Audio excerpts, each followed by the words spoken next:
민간 택지 분양가 상한제 적용으로 인한 반값 로또 아파트에 대해 알아봅시다.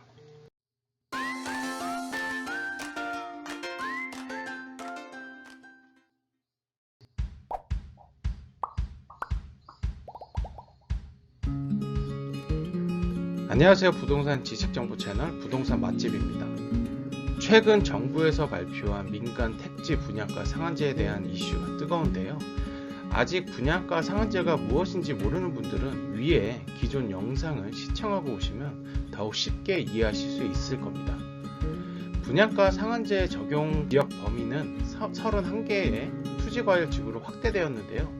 현재 투지과열지구는 서울시 25개 구 전체와 경기 과천시, 광명시, 하남시, 성남 분당구, 대구 수성구, 세종시 등 전국 31곳인데요.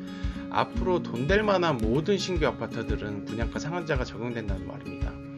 이는 미리미리 로또 아파트 분양을 준비한다면 신분 갈아타기가 가능하다라는 또 의미로 해석할 수가 있습니다. 그런데 왜 분양가 상한제랑 로또 아파트랑 무슨 상관이냐?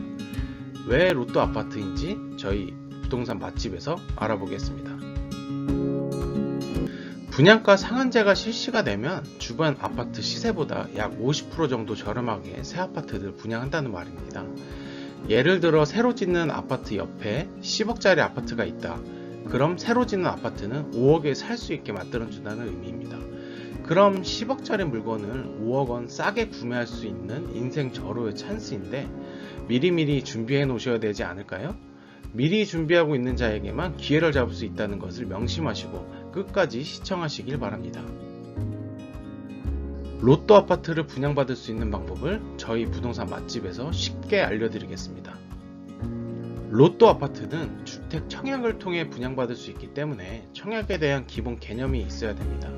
그래서 검색을 해본 결과 너무 어렵습니다. 몇 번 읽어봐도 너무 복잡하게 쓰여 있습니다.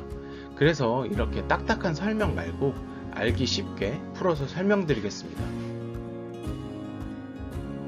먼저 주택 청약에서 분양받을 수 있는 주택의 종류는 두 가지로 나눌 수가 있습니다. LH나 SH에서 건설하는 국민주택과 일반 시공사, 예를 들면 삼성물산의 레미안, GS건설의 자이, 현대건설의 힐스테이트처럼 민영건설사에서 직접 짓고 분양하는 주택을 민영주택이라고 합니다. 분양가 상한제 적용은 민영주택에 대하여 분양가 상한제를 적용한다는 정책인데요. 주변 시세보다 약 50% 저렴하게 분양하는 만큼 로또 아파트라고 불리만 합니다. 최근 이슈가 되고 있는 민간 택지에 대한 우리 구독자가 로또 아파트 청약에 당첨되기 위해서는 무엇이 필요한지, 무엇을 준비해야 되는지, 청약 시스템이 어떻게 되어 있는지 잘 알고 있어야 로또 아파트에 로또라도 긁어볼 수 있을 텐데요. 먼저 청약통장 종류에 대해 간단하게 설명드리겠습니다. 청약통장의 종류는 4가지 종류가 있는데요. 과거, 국민주택, 민영주택, 면적에 따라서 청약받을 수 있는 통장이 달랐습니다.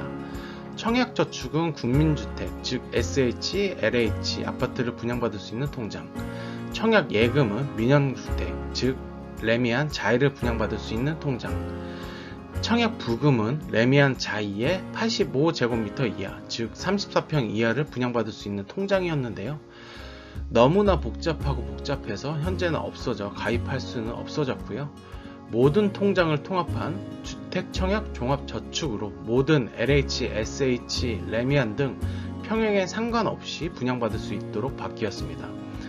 물론 뒤에 설명드리겠지만 가입 연수, 금액에 따라 약간의 차이가 있습니다. 이전에 가입하신 청약통장이 청약저축인지 예금인지 부금인지 다시 한번 확인해 보시고요. 앞으로 로또 아파트 청약이 시작됐을 때 잘 활용할 수 있도록 만반의 준비를 해 놓으시길 바랍니다. 기존 청약 예금, 청약 부금 통장을 가지고 계신 분들은 위와 같은 금액이 통장에 있어야 분양 신청이 가능합니다. 85제곱미터 약 34평형 민간주택을 분양받기 위해서는 서울, 부산은 300만원, 기타 광역시는 250만원, 시구는 200만원 이상이 예금되어 있으면 1순위로 청약이 가능합니다. 34평 이상의 민간주택을 분양받으시려면 아래와 같은 표 이상이 예금되어 있으면 가능합니다. 위 표는 주택 청약 사이트인 아파트 포유에서 확인하실 수 있으니 자세히 보고 싶으신 분은 사이트에 방문하셔서 확인하시면 될 것 같습니다. 자, 그럼 청약 만능통장, 주택청약 종합저축에 대해 알아볼 텐데요. 주택청약 종합저축의 가입 대상은 국내 거주 중인 국민은 누구나 가입이 가능하고요. 매월 2만원 이상 50만원 이내에서 자유롭게 납입이 가능하기 때문에 없으신 분들은 미리미리 가입해 놓으시는 것을 강력하게 추천드립니다. 가입 가능한 은행으로는 우리은행, 국민은행, 기업은행, 농협, 신한은행, 하나은행, 대구은행, 부산은행, 경남은행으로 없으신 분들은 은행으로 얼른 달려가시면 되겠습니다. 로또 아파트를 분양받기 위해서는 청약 1순위가 되어야 하는데요. 청약 1순위가 되기 위해서는 통장 가입 후 2년이 경과해야 1순위가 될 수 있습니다. 청약 예금이나 청약 부금을 가지고 계신 분들은 당연히 2년이 경과해 1순위가 되었겠고요. 사실 분양은 2순위까지 가는 단지는 그만큼 먹을거리가 없다라는 의미이기 때문에 큰 의미는 없습니다. 로또 아파트를 분양받기 위해서는 납입금의 기준은 다음과 같으니 청약 예정인 분들은 미리미리 준비해 놓으시면 좋은 결과가 있을 것입니다. 1순위 청약 통장이 준비가 되면 나도 로또 아파트에 당첨이 될 수 있을까요? 다음으로는 당첨자 선정에 대해 알려드리겠습니다. 사실 인기단지들은 1순위에서 마감이 되기 때문에 크게 의미가 없을 것 같아서 간단하게 설명드리고 넘어가겠습니다. 만약 100세대를 분양하게 된다면 1순위에서 150명이 신청을 했으면 150명 중 100명을 선정할 것이고요. 1순위에서 70명, 2순위에서 50명이 신청을 했다면 1순위에서 70명이 당첨이 되고 2순위에서 50명 중 30명을 선정을 할 것입니다. 아까도 말씀드렸다시피 인기단지, 즉 돈이 될 단지들은 2순위까지 넘어갈 일이 없기 때문에 기본적인 개념만 알고 계시면 될 것 같습니다. 근데 1순위에서 같은 경쟁이 있을 경우 어떻게 선정하나 궁금하실 텐데요. 이때부터 청약 가점제라는 개념이 등장을 합니다. 1순위 중 같은 순위 안에 경쟁이 있을 시 가점제 및 추첨제로 입주자를 선정을 합니다. 투기과열지구는 즉 나라에서 인증한 돈이 될 만한 지역, 서울시 25개구, 앞에서 설명드렸다시피 31개 곳에서는 85제곱미터 이하에서는 가점제 방식으로 100%를 선정을 하고 85제곱미터 초과하는 가점제 50%, 추첨제 50%로 선정을 하고 있습니다. 추첨제는 랜덤으로 추첨을 하기 때문에 순전히 운에 맡길 수밖에 없는 상황이지만 가점제는 본인이 직접 가점을 관리해야 하기 때문에 정확하게 알고 대응해야 로또 아파트를 분양받을 수 있습니다. 가점제의 만점은 총 84점, 무주택기간 32점, 부양가족 35점, 저축기간 17점으로 나누어져 있고요. 무주택기간은 1년에 2점씩 총 15년 이상일 때 만점 32점을 받을 수가 있습니다. 부양가족은 1명당 5점씩 6명일 때 만점 35점, 저축 가입 기간은 약 1년에 1점씩 15년일 때 만점 17점을 받을 수가 있습니다.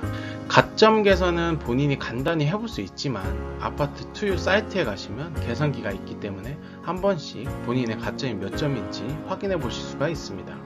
그럼 어느 정도의 가점이 돼야 아파트 분양을 받을 수 있을까요? 최근 부동산 114 자료를 살펴보면 서울 지역은 평균 48점, 경기 지역은 51점 등으로 나타났습니다. 약 50점 정도의 가점이 어느 정도 점수인가 한번 살펴보겠습니다.